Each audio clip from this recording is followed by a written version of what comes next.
السلام علیکم ورحمۃ اللہ وبرکاتہ۔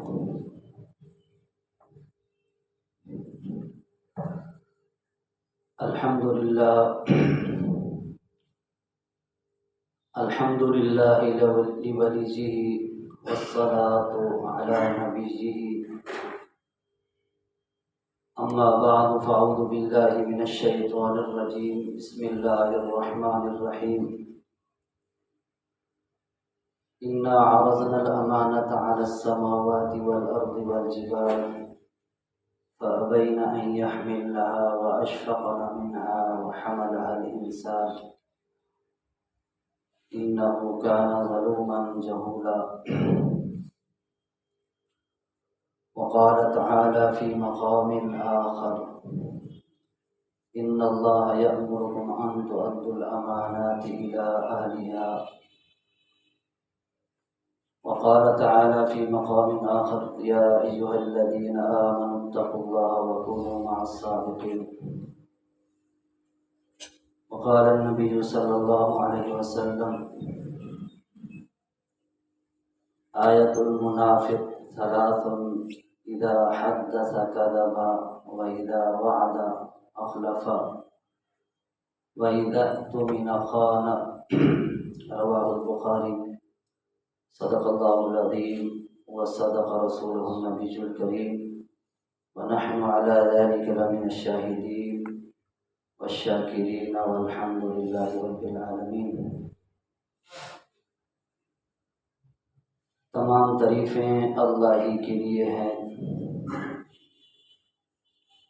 جس نے ہر چیز کو پیدا کیا۔ درود و سلام حضرت محمد صلی اللہ علیہ وسلم پر، جن کو رحمت للعالمین بنا کر بھیجا گیا۔ حضرات محترم، آج کی گفتگو کا عنوان موضوع سچائی اور امانت داری ہے۔ اللہ سے دعا ہے مجھے اللہ ان کا صحیح مفہوم بیان کرنے کی توفیق عطا فرمائے۔ سچائی اور امانت داری دونوں ایک دوسرے کے لیے لازم ملزوم ہیں۔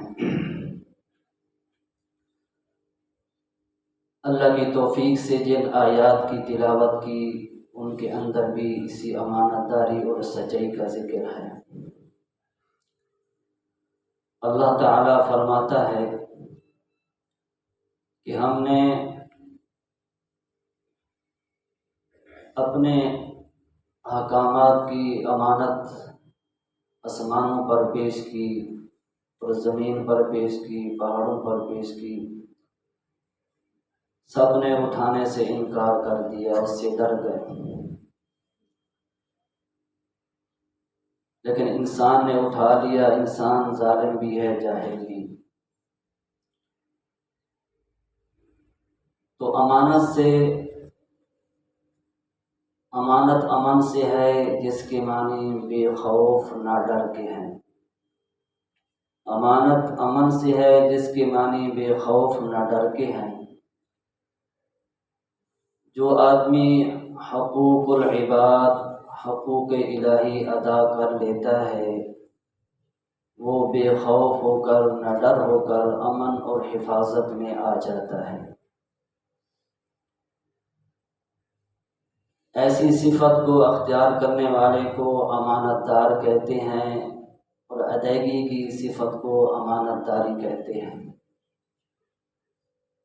مطلب یہ ہے کہ دین دنیا کے جو بھی معاملات ہیں، ان کو پوری امانت داری، دیانت داری سے ادا کرنے کو امانت داری کہتے ہیں۔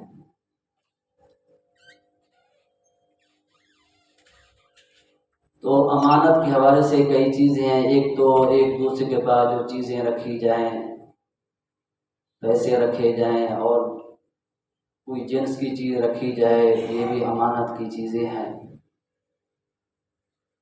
اور سب سے بڑی امانت جو رب ذوالجلال نے آسمانوں پر پیش کی، زمین پر، پہاڑوں پر، وہ دین اسلام ہے، اللہ کے احکامات ہیں۔ احکام شرعیہ ہیں، تو آسمان اور زمین پہاڑوں نے اٹھانے سے انکار کر دیا۔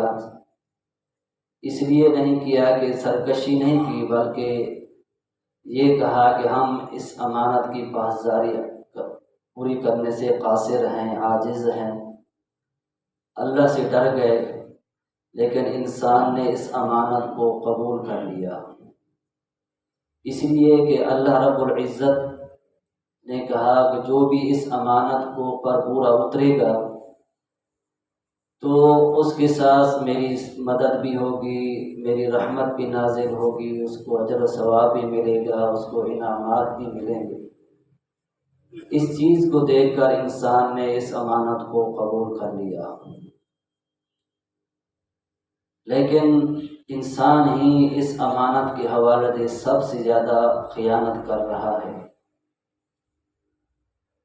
تو جب امانت کی وضاحت کی جاتی ہے تو اس میں مختلف چیزیں آ جاتی ہیں۔ اگر معاشرتی اعتبار سے دیکھا جائے، اگر ایک آدمی 8 گھنٹے کا ملازم ہے، اگر وہ ایمانداری سے کام کرتا ہو مالک کا تو اس کو امانت دار کہیں گے۔ اگر اس میں وہ کمی کوتاہی کرے گا، کام صحیح نہیں کرے گا، توجہ نہیں دے گا، ٹائم پر نہیں آئے گا، اسے خیانت دار کہیں گے۔ تو عبادت کی طرف جب آئیں، نماز کو لے لیں، جب نماز کو پورے اوقات پر پورے شرائط ارکان کے ساتھ اگر ادا کریں گے تو اس کا مطلب یہ ہوگا یہ آدمی امانت دار ہے۔ اگر اوقات کا خیال بھی نہ رکھے انسان اور نمازوں کی پابندی بھی نہ کرے، شرائط کی بھی پابندی نہ کرے، فرائض پر پورا نہ اترے، اسے خیانت دار کہیں گے۔ اسی طرح روزے کی جب بات ہوتی ہے، روزے میں بھی یہی چیز ہے، اگر روزے کو پوری شرائط کے ساتھ روزہ رکھا جائے تو وہ آدمی امانت دار کہلائے گا، اور جو آدمی روزے کے شرائط کا خیال نہیں رکھے گا، روزے کے دوران جھوٹ بھی بولے گا، غیبت بھی کرے گا، غلط بیانی کرے گا، اور اپنی حفاظت نہیں کرے گا، گویا کہ وہ خیانت کرنے والا شمار ہوگا۔ تو رسول اللہ صلی اللہ علیہ وسلم نے فرمایا منافق کی 3 نشانیاں ہیں۔ اذا حدث کذب، جب وہ بات کرتا ہوگا تو جھوٹ بولتا ہوگا۔ وَإِذَا وَعَدَ أَخْلَفَ، جب وعدہ کرے گا تو وعدہ خلافی کرے گا۔ وَإِذَا اؤْتُمِنَ خَانَ، جب اس کے پاس امانت رکھی جائے، چاہے کسی قسم کی امانت کیوں نہ ہو، تو اس میں وہ خیانت کرے گا۔ تو اگر یہ تینوں چیزیں کسی آدمی کے اندر پائی جائیں، جھوٹ بولنا، وعدہ خلافی کرنا اور امانت میں خیانت کرنا، وہ پکا ٹکا منافق کہلائے گا۔ اگر ان تینوں میں سے کسی کے اندر ایک صفت بھی پائی جائے، گویا کہ اس کے اندر منافقت کی رمق موجود ہے، جس کے متعلق رسول اللہ صلی اللہ علیہ وسلم نے فرمایا وَإِنْ صَامَ وَصَلَّى فَأَنَّهُ زَعَمَ مُسْلِمٌ، اگر وہ جھوٹ بولے گا، جھوٹ بولنے کے ساتھ ساتھ نماز بھی پڑھتا ہوگا، روزہ بھی رکھتا ہوگا، وہ اپنے آپ کو مسلمان کہلائے گا، لیکن حقیقت میں وہ منافق ہے۔ تو رب ذوالجلال نے سورۃ نساء کے اندر تاکیدی حکم فرمایا ان اللہ یأمرکم ان تؤدوا الامانات الی اہلہا، کہ اللہ وہ خالق کائنات تمہیں تاکیدی حکم کرتا ہے کہ لوگوں کی امانتیں ان کو لوٹاؤ، چاہے اشیاء کی صورت میں ہوں، احکام شرعیہ کی صورت میں ہوں۔ تو اس آیت کا شان نزول یہ ہے، حضرت عثمان بن طلحہ رضی اللہ تعالی عنہ جو مکہ کے متولی تھے، والی تھے، چابیاں ان کے پاس تھی، جب مکہ فتح ہوا تو رسول اللہ صلی اللہ علیہ وسلم بیت اللہ میں تشریف لے گئے اور عثمان بن طلحہ کو بلایا اور بلا کر مکہ بیت اللہ کی چابیاں اس کے حوالے کی، یہ فرمایا آج وفا کا دن ہے، نیکی کا دن ہے، یہ آپ کی امانت ہے، کیونکہ آپ کے خاندان سے یہ بات بیت اللہ کی دیکھ بھال حفاظت کی ذمہ داری چلی آ رہی ہے، آپ کا حق ہے، یہ امانت اپنے پاس، یہ امانت میں تمہیں دیتا ہوں، اپنی امانت لے لو۔ تو ایک تو یہ امانت رسول اللہ صلی اللہ علیہ وسلم نے دے کر قیامت تک آنے والے لوگوں کے لیے ایک مثال بیان فرما دی۔ ایک چابی تھی، لیکن آپ صلی اللہ علیہ وسلم نے اپنی امت کو یہ بتلا دیا کہ جو حقدار ہو اس کو واپس کر دو۔ تو دوسری امانتیں یہ بھی کہا جاتا ہے، اگر کوئی قاضی ہو، قضاء کا عہدہ ہو، کوئی جج ہو، تو اس عہدے پر اسی کو لگانا چاہیے جو اس کا اہل ہو، جو دین کے پورے احکامات کو جانتا ہو، یہ امانت ہے۔ یقیناً اگر وہ اہل ہوگا، صحیح فیصلے کرے گا، معاشرے میں عدل انصاف ہوگا تو معاشرے میں سکون ہوگا، اللہ کے احکامات پر عمل ہوگا، کسی کے ساتھ ناانصافی نہیں ہوگی۔ گویا کہ یہ بھی امانت داری ہے۔ اگر کسی نااہل آدمی کو کسی قاضی کے عہدے پر بٹھا دیا جائے، یقیناً وہ ظلم کرے گا، تو یہ خیانت ہے۔ یقیناً اگر اس بات پر بات کی جائے ہمارے معاشرے میں، پوری دنیا میں، اسی چیز کی وجہ سے، نااہلی کی وجہ سے لوگ ایک دوسرے پر ظلم کرتے ہیں، اللہ کے احکامات کو بھول جاتے ہیں۔ اس لیے رسول اللہ صلی اللہ علیہ وسلم کی موجودگی میں آپ صلی اللہ علیہ وسلم نے ایک آدمی کو مال غنیمت پر کھڑا کیا، اس کی ڈیوٹی لگائی کہ اس کا خیال کرو، یہ تمہارے پاس امانت ہے۔ تو جب وہ آدمی فوت ہوا تو لوگوں نے، صحابہ نے کہا اللہ کے رسول صلی اللہ علیہ وسلم یہ جنتی آدمی ہے۔ آپ نے فرمایا نہیں، ہم فی النار، یہ جہنمی ہے۔ تو صحابہ کرام کو تعجب ہوا، یقیناً وہ سمجھتے تھے جو بات اللہ کے رسول صلی اللہ علیہ وسلم فرما دیں وہ کبھی جھوٹی نہیں ہوا کرتی۔ تو صحابہ کرام گئے تو اس کے اوپر جو چادر تھی وہ مال غنیمت سے چرائی ہوئی، بغیر اجازت کے دی ہوئی تھی، گویا کہ اس نے خیانت کی۔ اس کی سزا رسول اللہ صلی اللہ علیہ وسلم نے بتلا دی، یہ جہنمی ہے۔ اس لیے رسول اللہ صلی اللہ علیہ وسلم نے فرمایا لا ایمان لمن لا امانت له، جو امانت دار نہیں اس کا سرے سے ایمان ہی مضبوط نہیں، اس کا ایمان کمزور ہے۔ ولا دین لمن لا عہد له، جو وعدہ پورا نہیں کرتا وہ دیندار ہی نہیں۔ پھر دوسری حدیث میں رسول اللہ صلی اللہ علیہ وسلم نے فرمایا لا ایمان لمن لا امانت له، جو امانت دار نہیں اس کا ایمان نہیں۔ ولا صلاۃ لمن لا طہور له، اور اس کی نماز ہی نہیں ہوتی جو پاک صاف ہو کر نماز نہیں پڑھتا، چاہے وہ وضو کی صورت میں وضو صحیح نہ کرے، کپڑے گندے ہوں، ناپاک کپڑے ہوں، جسم ناپاک ہو، اس کی نماز ہی نہیں ہوتی۔ اس لیے میرے بھائیوں، رسول اللہ صلی اللہ علیہ وسلم نے فرمایا جو امانت کی پاسداری کرتا ہے اللہ اس پر راضی ہو جاتا ہے، اس کی دنیا و آخرت کامیاب ہو جاتی ہے۔ اللہ اس کو دنیا میں ہر قسم کی مشکلات سے نکالتا ہے۔ بنی اسرائیل کا جو واقعہ مشہور ہے، جو 3 آدمی سفر پر جا رہے تھے، آندھی طوفان کی وجہ سے غار میں چھپ گئے، پتھر آ گیا، اس میں سے ایک آدمی وہ بھی تھا جو امانت دار تھا، اس نے مزدوری کروائی اور مزدور لیے بغیر چلا گیا، وہ کئی عرصے کے بعد آیا اپنی وہ امانت لینے، اس آدمی نے اس کے پیسے کو کاروبار میں لگایا، اللہ نے برکت دی، اس کے مال میں اضافہ ہوا۔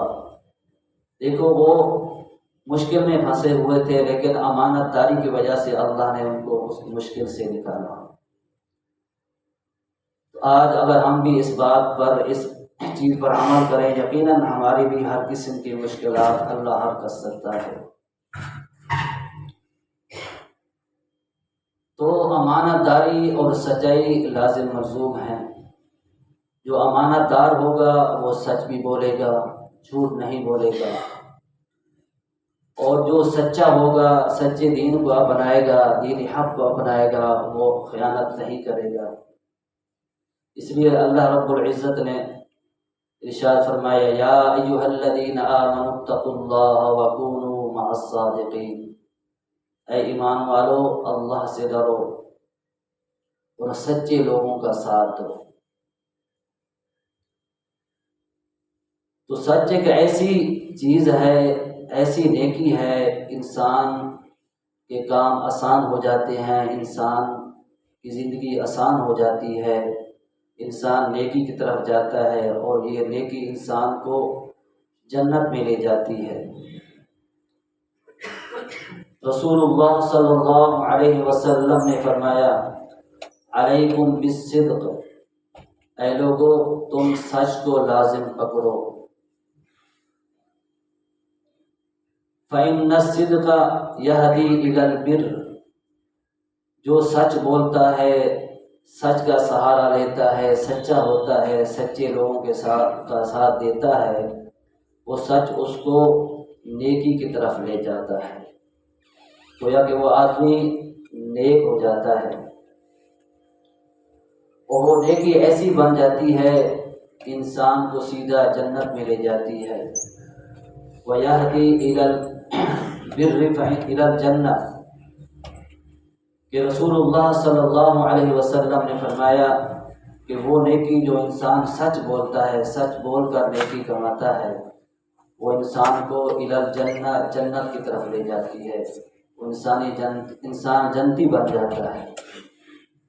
اور پھر آگے اللہ کے رسول صلی اللہ علیہ وسلم نے فرمایا، جو ہمیشہ سچ بولتا ہوگا، سچ کا سہارا لیتا ہوگا، اللہ اس کو سچا لکھ دے گا۔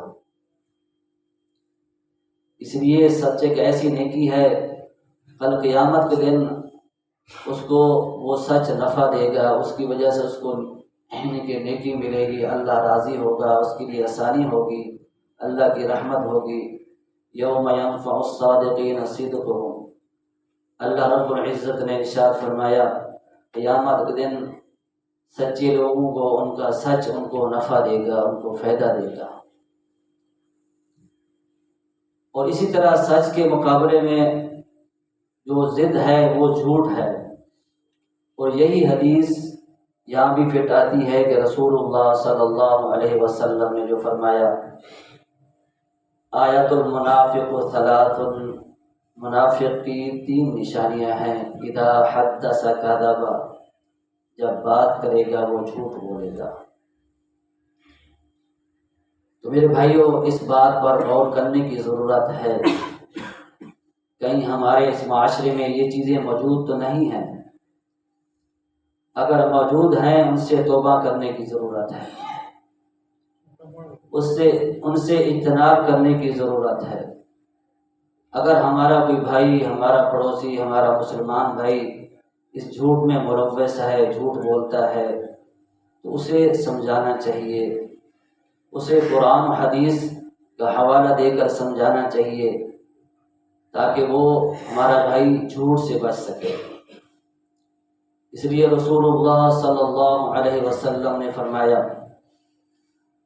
اے لوگو جھوٹ سے بچو، جھوٹ انسان کو گناہ کی طرف لے جاتا ہے، اور گناہ انسان کو جہنم میں داخل کر دیتا ہے۔ میرے بھائیوں، رسول اللہ صلی اللہ علیہ وسلم نے جو ہمیں دین اسلام دیا، تحفہ دیا اللہ کی طرف سے، اور اس دین میں ہر چیز موجود ہے، بولنے کا انداز، کھانے کا طریقہ، سونے کا طریقہ، معاملات کرنے کا طریقہ، نماز پڑھنے کا طریقہ، حکومت کرنے کا طریقہ، عدل انصاف کرنے کا طریقہ، سارا موجود ہے۔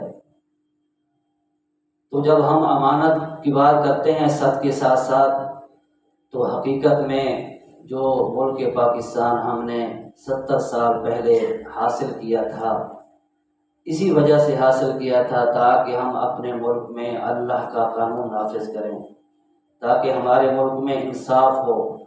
گویا کہ اللہ نے ہمیں یہ ملک امانت کے طور پر دیا تھا، تو یقیناً 70 سال ہو گئے ہیں، لیکن ہم نے امانت داری کیا خیانت داری کی ہے، اپنے ملک میں، ملک پاکستان میں اللہ کے قوانین کو نافذ نہیں کیا۔ پھر ہم گلہ کرتے ہیں حکمرانوں کا، حکمران عوام کا کرتے ہیں، ایک دوسرے کے شکوے کرتے ہیں، حقیقت میں ہم سب اس میں ملوث ہیں۔ آج ہم اس بات کا تہیہ کریں، عہد کریں، ہر آدمی اپنے جسم کے اوپر اللہ کے قانون کو نافذ کر لے، اپنے گھر کے اندر اللہ کے قوانین کو نافذ کر لے، اور اپنے محلے میں اللہ کے قوانین کو نافذ کر لے، تاکہ ہم اس خیانت سے بچ سکیں جو آج ہم 70 سال ہو گئے خیانت کر رہے ہیں، ملک پاکستان کے ساتھ زیادتی ہو رہی ہے۔ اس لیے اللہ رب العزت نے جو ضابطہ حیات ہمیں دیا ہے، وہ اس لیے نہیں دیا کہ ہم اپنے اس کتاب کے ذریعے مردے بخشوائیں۔ یقیناً جو مرنے والے کی بخشش صرف اس کے ان اعمال کی بنیاد پر ہوگی جو اس نے اللہ، اس کے رسول صلی اللہ علیہ وسلم کے قوانین کے مطابق کی ہوں، اور توحید کی بنیاد پر اس کی کامیابی ہوگی۔ تو قرآن اللہ نے دیا صرف زندگی گزارنے کا طریقہ ہے، تو اللہ ہم سب کو ہمیشہ قرآن و سنت کو سمجھنے، اس پر عمل کرنے کی توفیق عطا فرمائے۔ اللہ ہم سب کو ہمیشہ خیانت سے بچائے، جھوٹ سے بچائے، یا اللہ ہمیشہ سچ بولنے کی توفیق عطا فرمائے۔ وآخر دعوانا الحمدللہ رب العالمین۔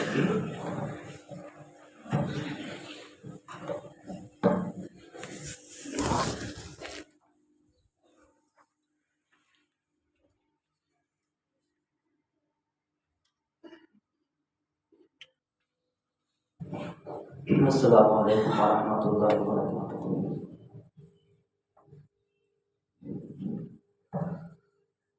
الحمدللہ لولیہ والصلاة علی نبیہ، اما بعد فاعوذ باللہ من الشیطان الرجیم۔